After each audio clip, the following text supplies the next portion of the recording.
Alright, this is a Plymouth Breeze.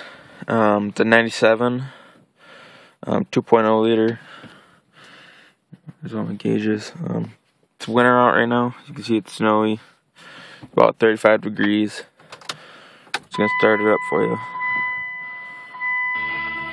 Trying to read it.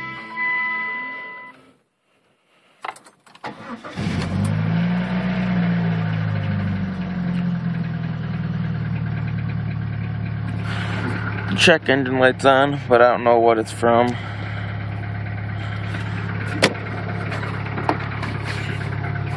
I'm gonna turn my heat all that on first so it can start heating up. But I can hear the noise. It's like a ticking noise from the back side of the motor, but I don't know what it's from. It might be a lifter and the oil getting to it, because I think it's still running 10W30, but I'm not sure, because the ticking noise goes away once it warms up. So if you know anything, let me know.